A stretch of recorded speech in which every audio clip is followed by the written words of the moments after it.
Guys, আমি আবার আজকে শুভ জগদ্ধাত্রী পুজো উপলক্ষে আপনাদের কাছে একটা সাধারণ রেসিপি পনির 65 নাম দিয়েছি নিয়ে এসেছি। দেখুন আমি কিভাবে এটা করছি। একটু তেল দিয়েছি কড়ায়, সামান্য একটু ঘি দিয়ে দিচ্ছি।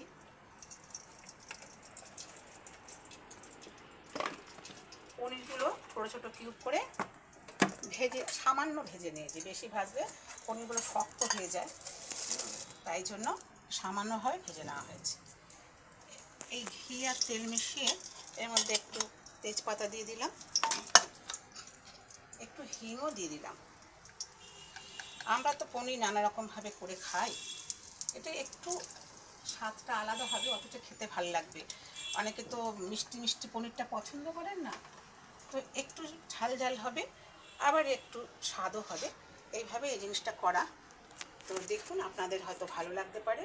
আর অনেকে নিরামিষ খান, তো এই সবার কথা মাথায় রেখে এবং অনেকের অনুরোধও বলতে পারেন, এই রান্নাটা আমি করে আপনাদের দেখাচ্ছি।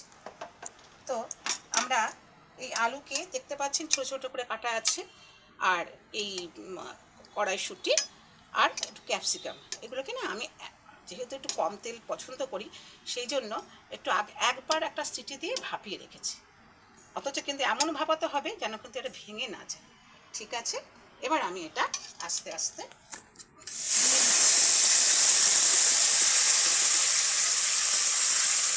দেখতে পাচ্ছেন। এবার এটা একটু ভাজা ভাজা হলে তবে আমি পরবর্তী জিনিসটা দেখাবো। কিছুই নয়, সাধারণ জিনিস। বললাম না, প্রতিবার একটু ঘুরিয়ে ফিরিয়ে রান্না করলে রান্নার স্বাদটা আলাদা হয়ে যায়, খেতেও ভালো লাগে। আমরা সাধারণত পনির শাহী পনির, পনির পসন্দ, যেগুলো সব নামে আমরা জানি, আমরা সাধারণত ওই খাবারগুলোই তো খাই পনির দিয়ে না। কিন্তু একটু যদি আলাদা করে রান্না করতে পারি, কিন্তু অন্যরকম একটু টেস্ট হয়ে যাবে। ওই রকম পনিরের টেস্টটা কিন্তু মিষ্টি মিষ্টি পনিরের টেস্টটা হবে না। এটা কী হবে, টক মিষ্টি ঝাল সব রকম মিলিয়ে কিন্তু হবে। পনিরের নিজস্ব কোনো স্বাদ নেই, তো তাকে যতটা স্বাদে ফেলা যায় ততটাই ভালো। এবার এটা একটু হতে দিন, আবার আমি ফিরে আসছি। এই যে এবার কিন্তু জলটা একটু শুকিয়ে শুকিয়ে এসছে। এবার আমি পনিরগুলো দিয়ে দেবো। পনিরগুলো দিয়ে দিলাম। এবার আমি এখানে একটু হলুদ, আদা, লঙ্কা, জিরে আর একটু টমেটো বেটে একসঙ্গে এটা এখানে দিয়ে দিলাম। এবার পরিমাণ মতো নুন আর একটু চিনি দিতে হবে, তবে তো টক মিষ্টি ঝালটা হবে। একটু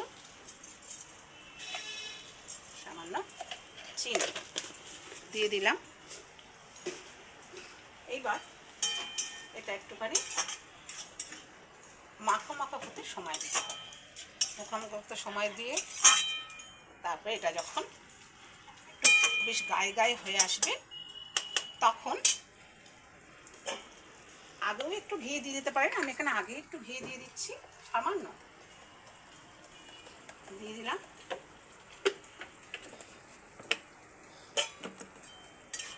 আর যখন একদম একটু শুকিয়ে শুকিয়ে আসছে, তখন